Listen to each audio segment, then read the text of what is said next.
Praise the Lord. இயேசுவின் ரத்தம் ஜெயம் தினமும் இயேசு நிகழ்ச்சிக்கு உங்களை கர்த்தராகிய இயேசு கிறிஸ்துவின் நாமத்தில் வரவேற்கிறேன். செய்தியின் தலைப்பு: நமது அடையாளத்தை உலகிற்கு காட்ட கடமை பெற்றிருக்கிறோம். ஆதார வசனம் எரேமியா 1:5. நான் உன்னை தாயின் வயிற்றில் உருவாக்கும் முன்னே உன்னை அறிந்தேன். நீ கற்பத்திலிருந்து வெளிப்படும் முன்னே நான் உன்னை பரிசுத்தம் பண்ணி உன்னை ஜாதிகளுக்கு தீர்க்க தரிசியாக கட்டளையிட்டேன் என்று சொன்னார். கலாத்தியர் 1:15. அப்படி இருந்தும் நான் என் தாயின் வயிற்றில் இருந்தது முதல் என்னை பிரித்து எடுத்து தம்முடைய கிருபையினால் அழைத்த தேவனுடைய பரிசுத்தவான்களே. முதலில் கொடுக்கப்பட்ட வசனம் எரேமியாவுக்கு, இரண்டாவது கொடுக்கப்பட்ட வசனம் பவுலுக்கு. இவர்களை பற்றி பேசுகிறது என்று மாத்திரம் எடுத்துக்கொள்ளாதீர்கள். இயேசு கிறிஸ்துவை இரட்சகராக ஏற்றுக்கொண்டு அவரையே நம்பி ஜீவிக்கிற அனைத்து தேவ பிள்ளைகளுக்கும் இவைகள் உரித்தானவைகள். நாம் ஒவ்வொருவரும் சாட்சி சொல்லும் போது இப்படி சொல்கிற வழக்கமாகிவிட்டது: என்னுடைய இத்தனாவது வயதில் ஆண்டவர் என்னை தெரிந்து கொண்டார் என்று. இன்று புரிந்து கொள்ளுங்கள், நீங்களும் நானும் தாயின் வயிற்றில் உருவாகும் முன்னே, பிறக்கும் முன்னே அவருடைய சிந்தையில் கருப்பொருளாக இருந்தோம். வேதத்தில் சொல்லப்பட்டிருக்கிறது, உலக தோற்றத்திற்கு முன்னே நம்மை அறிந்திருக்கிறார், முன் குறித்து விட்டார், காலம் நிறைவேறின போது அழைத்தும் இருக்கிறார். நீதிமான்களாய் பரிசுத்தவான்களாய் நம்மை மாற்றி மகிமைப்படுத்தியும் வருகிறார். இந்த மகிமைப்படுத்துதல் என்பது தினந்தோறும் நாம் செய்து வருகிற காரியம். அவர் செய்து வருகிறார். தாயின் கருவிலிருந்து நம்மை காப்பாற்றி வருகிறார். தம்மை ஒவ்வொரு காலகட்டத்திலும் அவர் தம்மை வெளிப்படுத்துகிறார். நமக்கு நீ என் பிள்ளை என்று உணர்த்தியும் வருகிறார். நாம் தான் அதை அசட்டை பண்ணிவிட்டோம்.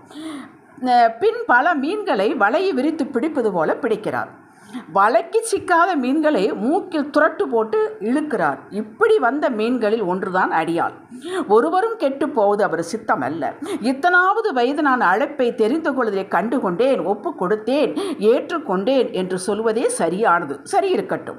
நான் உன்னை பரிசுத்தம் பண்ணி என்ற பகுதியை வசனத்தில் காண்கிறோம். அதாவது பிரித்தெடுக்கிறார் தனக்கென்று. இதுதான் பரிசுத்தமாகுதல்.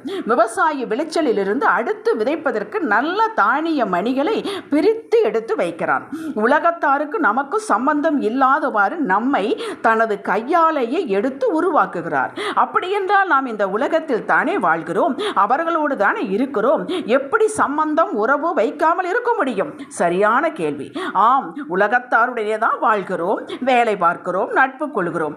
ஆனால் நாம் பிரித்தெடுக்கப்பட்டவர்கள், தேவ கரத்தால் உருவாக்கப்பட்டு வருகிறோம் என்பதை நாம் தான் இனி காட்ட வேண்டும். பரிசுத்தமாகுதல் என்பது பிரித்தெடுத்தல் என்பதாகும். அந்தகாரத்தில் இருந்த நாம், இருளாகவே இருந்த நம்மை, பாவத்திற்குள்ளேயே இருந்த நம்மை, பாவத்திற்கு அடிமையிலாக இருந்த நம்மை சும்மா கைப்பிடித்து நீங்கள் எல்லாம் இந்த பக்கம் வாருங்கள் என்று பிரித்தெடுக்கவில்லை. 1 யோவான் 1:9 படி நம்முடைய பாவங்களை நாம் அறிக்கையிடும்போது மன்னித்து எல்லா அநியாயத்தை நீக்கி நம்மை சுத்திகரித்தார் அவருடைய பரிசுத்த இரத்தத்தினாலே. அந்த பரிசுத்த இரத்தம் சும்மா இல்லைங்க. ஒவ்வொரு செல்லும் அவர் அடிக்கப்பட்டு பிழியப்பட்டு உடைக்கப்பட்டு வெளியே வந்த ரத்தம். இது வெளியேறப்பெற்றது. அவருடைய பரிசுத்த ரத்தம் நம்மை கழுவினது. இதை எதை கொண்டு வாங்க முடியாது, பெற முடியாது. இலவசமாக கொடுத்தால் மட்டுமே பெற முடியும். இப்படி நம்மை பிரித்தெடுத்தார் அவருடைய கிருபையினாலே. நமது விசுவாசத்தை கொண்டு இது நடந்தது. எபேசியர் 2:8. இனி நாம் நம் பங்கை செய்து, நாம் பிரித்தெடுக்கப்பட்டவன், இருளோடு உலகத்தின் பழக்க வழக்கங்கள் எனக்கு ஐக்கியமில்லை, நான் ஒளியின் பிள்ளை என்பதை காட்ட வேண்டும். நம்முடைய பங்கை தினந்தோறும் நாம் காட்ட வேண்டும்.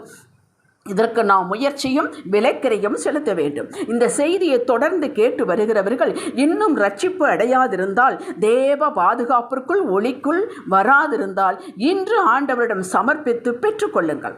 யோவான் 15:3 படி, நான் உங்களுக்கு சொன்ன உபதேசத்தினாலே நீங்கள் இப்பொழுது சுத்தமாயிருக்கிறீர்கள். இந்த சுத்தத்தை நாம் காட்ட வேண்டும். எப்படி?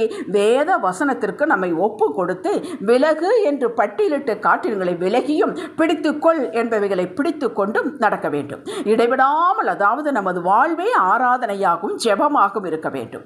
1 கொரிந்தியர் 6:11 படி, இயேசுவின் நாமத்தினாலும் நமது தேவனுடைய ஆவியினாலும் நாம் கழுவப்பட்டிருக்கிறோம், பரிசுத்தமாக்கப்பட்டிருக்கிறோம்.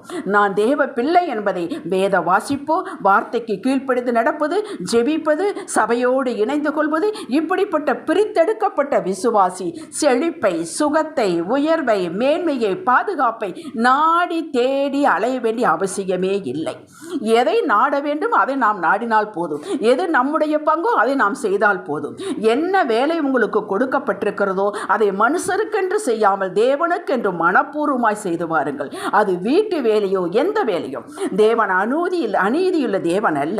எபேசியர் 3:20 நீங்கள் வேண்டிக் கொள்வதற்கும் நினைப்பதற்கும் மிகவும் அதிகமாய் செய்வார். வெளியே இருப்பவர்கள் உங்களை பார்த்து இந்த ஒளி எனக்கு வேண்டும், இந்த மேன்மையான ஒழுக்கமுள்ள ஒழுங்கு முறை கொண்ட வாழ்வு எனக்கு வேண்டும் என்று உங்களை பார்த்து வருவார்கள். இதுதான் தேவனுக்கு மகிமை, நாம் செலுத்தும் மகிமை. அவர் நம்மை ரட்சித்து பாதுகாத்து வந்ததற்கு மேன்மை இதுதான், புகழ் இதுதான்.